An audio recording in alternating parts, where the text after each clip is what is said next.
ጠቅላይ ሚኒስትር አብይ አህመድ ወደ ስልጣን ማማ የወጡበት 7ኛ ዓመት መጋቢት 24 መከበሩ ይታወቃል። ለበዓለ ሲመቱ ማድመቂያ ከሚዘጋጁ መንግስታዊ በዓላት ባሻገር አዲስ አበባን ጨምሮ በተለያዩ የአገሪቱ ክፍሎች ሰላማዊ ድጋፍ ሰልፎች መካሄዳቸው የተለመደ ነው። ባለፈው ዓመት በተከበረው በዓለ ሲመት ላይ የተስተዋለውም ይህ ነው። የዘንድሮውን በዓለ ሲመት ከኦሮሚያ ክልል ርዕሰ መስተዳድር ሽመልስ አብዲሳ ወቅታዊ መልእክት ጋር አያይዘን እንመለከተዋለን።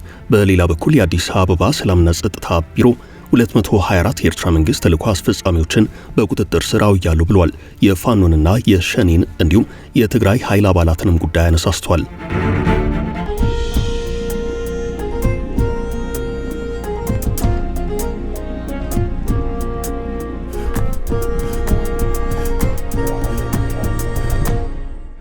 የመጋቢት 24 ፍሬዎች የኢህአዴግ መንግስት ለግንቦት 20 ልዩ ክብር እንደነበረው ሁሉ የብልጽግና መንግስትም ለመጋቢት 24 ልዩ ክብር አለው የሚሉ ብዙዎች ናቸው። በዚህ ዕለት ጠቅላይ ሚኒስትሩ በስልጣን ቆይታቸው ያሳኩትና ያላሳኩት ጉዳይ ይዳሰሳል። በተንታኞች በኩል የወቀሳም የድጋፍም አስተያየቶች ይቀርባሉ። በወቀሳም ይሁን በውዳሴ የመጋቢት 24 ፍሬዎች በፖለቲካ ይቃኛሉ። ይህ የተለመደ የፖለቲካ ጉዞ ነው ተብሎ ስለሚታሰብ ማለት ነው። በዚህ ስሌት ጠቅላይ ሚኒስትር አብይ አህመድ በስልጣን ላይ የቆዩባቸው 7 ዓመታት ብዙ ነገሮች የተከናወኑባቸው ናቸው። በአንድ በኩል በኢትዮጵያ ታሪክ ከባድ የሚባሉ ችግሮች የተፈጠሩባቸው ከባድ 7 ዓመታት ተብለው ይገለጻሉ። በሌላ በኩል ደግሞ የብልጽግና የለውጥ ዓመታት ተደርገው በብዛት በመንግስት አካላት ይነሳሉ። ጦርነት፣ ግጭት፣ የሃይማኖት ውዝግብ፣ የግድቡና የወደቡ ጉዳይ ምን አይነት ፈተና እንደሆነ በአደባባይ የሚታይ ነው። አንዱ ጦርነት አልቆ ሌላኛው ጦርነት እየተተካ ከጦርነት አዙሪት መውጣት አልተቻለም። ቀደም ሲል በትግራይ በአማራና በአፋር ደም አፋሳሽ ጦርነት ተካሂዶ እልቂት አስከትሏል። ይህ የብዙዎች እልቂት ምክንያት የሆነው ጦርነት በድርድር ተቋጭቷል።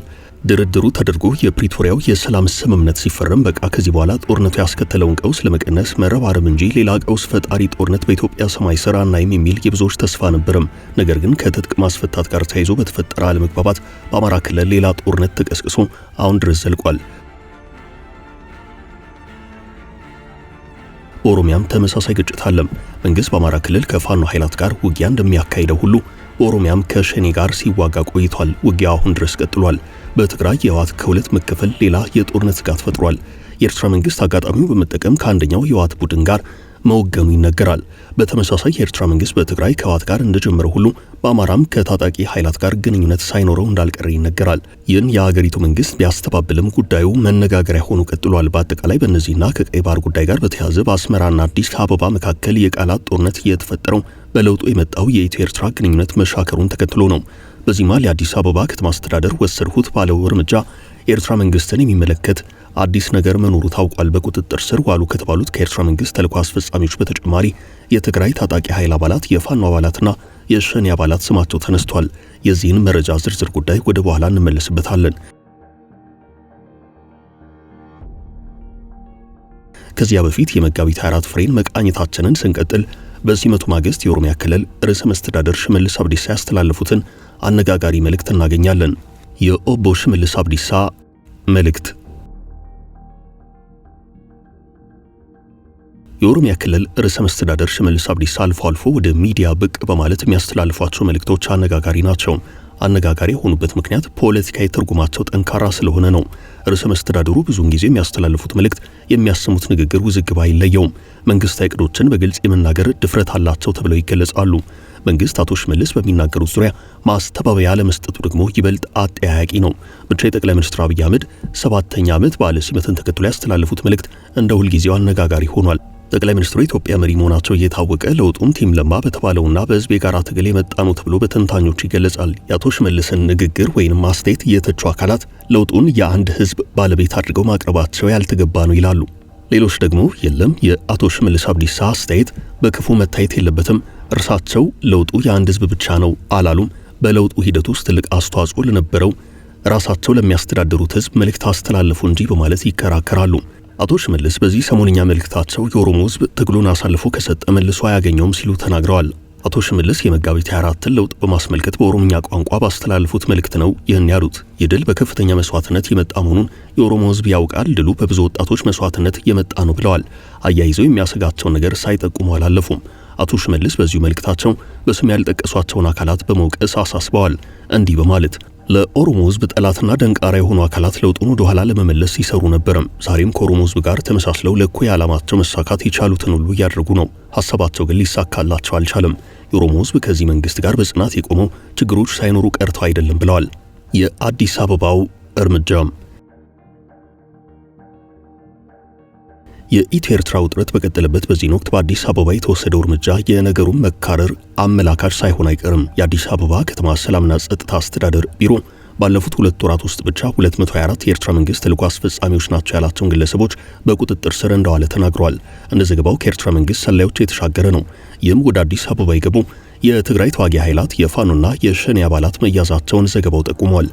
ቢሮው ይህን መረጃ ለህዝብ ይፋ ያደረገው መጋቢት 23 ቀን ከማዕከልና ከወረዳ ከተውጣጡ የሰላምና ጸጥታ ዘርፍ አመራሮች ጋር ባደረገው ውይይት ነው።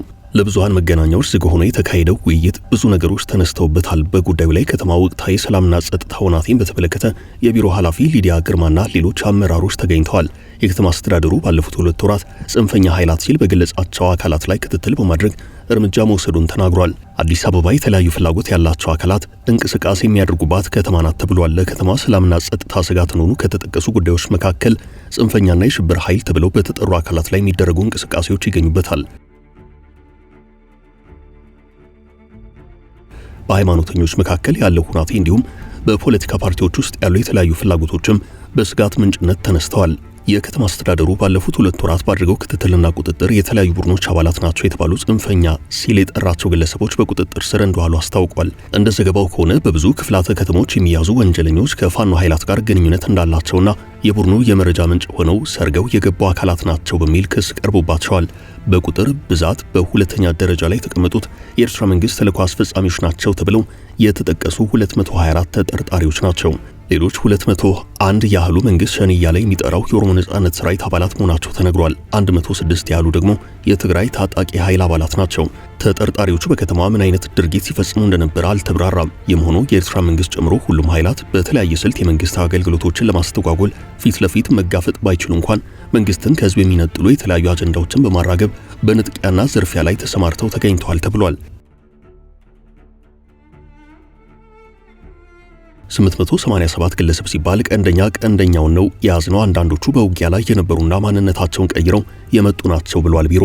ከዚህ ቀደም የፋኖ ኃይል አባላት አዲስ አበባ ድረስ በመምጣት ተኩስ ከፍተው እንደነበር ተዘግቦ ነበርም። ጉዳዩ በወቅቱ የብዙዎች መነጋገሪያ ነበርም። ወደ አሁኑ ዘገባ ስንመለስ ከዚህ የምንወስደው ትምህርት አለ። አንድ ግለሰብ ሰፈር በሙሉ መበጥበጥ ይችላል። 887 ግለሰብ ማለት እድል ቢያገኙ እነዚህ ከተማ ላይ ምን ሊፈጠር እንደሚችል ማሰብ ከባድ አይሆንም በማለት የጸጥታ ቢሮ የስጋት ደረጃውን አስረድቷል። የከተማው ሰላምና ጸጥታ ቢሮ ኃላፊ ሊዲያ ግርማ በበርካታ ክፍለ ከተሞች ተደጋጋሚ ወንጀልና የተደራጀ ዝርፊያ ውስጥ ሙሉ ለሙሉ በሚባል ደረጃ የጽንፈኛ ኃይላት አባላት የተገኙበት ሁኔታ ያለ ብለዋል። በተያዘው የመጋቢት ወር ብቻ በከተማዋ በወንጀል ምክንያት 36 ገደማ ሰዎች መሞታቸውን የቢሮ ኃላፊዋ ተናግረዋል። በቀጣይ መታረም አለባቸው ያሏቸውን ጉዳዮች ጠቅሰው በውይይቱ ለተሳተፉ የሰላምና ጸጥታ ዘርፍ አመራሮች መመሪያ ሰጥተዋል። የቢሮ ኃላፊዋ ከሰጧቸው መመሪያዎች አንዱ ሰነድ አልባ ኤርትራ ዜጎችን የተመለከተው ይገኝበታል። ከሁሉም በላይ ሰነድ አልባ ከሆኑ ኤርትራውያንና ከትግራይ ቀድሞ ተዋጊዎች ገሚሶቹ በተቀናጀ መልኩ ዝርፊያ ውስጥ የገቡ ናቸው ያሉት የቢሮ ኃላፊዋ ይህን ጉዳይ በደንብ ማየት ያስፈልጋል ብለዋል። የከተማ አስተዳደሩ በሚመለምላቸው የሰላም ሰራዊት አባላት ውስጥ ሰርገው የገቡ የፋኖና የሸኔ አባላት እንደተያዙ የቢሮ ኃላፊዋ ተናግረዋል። የከተማ አስተዳደሩ መዋቅሮች ይህንን ምልመላ ሲያካሂዱ በየጊዜው የሂደቱን ጤናማነት እንዲፈትሹም ሊዲያ አሳስበዋል። በውይይቱ ላይ የጽንፈኛና የሽብር ኃይላትን ወቅታዊ ስልት የተረዳ ብቁ አመራር እየሰጡ ቀድሞ በማምከል ላይ የታዩ ክፍተቶች ሊሻሻሉ ይገባቸዋል ማለታቸውን የዋዜማ ዘገባ ያሳያል። ከዘገባው ላይ ለመረዳት እንደሚቻለው በአንድ በኩል የአዲስ አበባን የጸጥታ ስጋት፣ በሌላ በኩል ደግሞ ከኢትዮ ኤርትራ ጋር ያለው ውጥረት ከፍ እያለ መምጣቱን ነው። ከዚህ ያለፍ ሲል በትግራይ በአማራና በኦሮሚያ ያሉ ኃይላት ወደ 4 ኪሎ ትኩረት ማድረጋቸውን ትኩረት አድርገውም ሳያበቁ በአዲስ አበባ ልዩ ልዩ እንቅስቃሴ በማድረግ ላይ መሆናቸውን የሚጠቁም ነው ይህ የሰሞኑ ዘገባ። ያም ሆነ ይህ አዲስ አበባ የመንግስት መቀመጫ፣ የተለያዩ ሀገራት ኤምባሲዎችና ዲፕሎማቶች መገኛ እንደመሆኗ እንዲህ አይነት መንግስታዊ መረጃዎች ልዩ ፖለቲካዊ ትርጉም ተሰጥቷቸው ከብዙ አቅጣጫ የብዙዎች መነጋገሪያ ይሆናሉ። አበቃን። መልካም ጊዜ ተመኘን።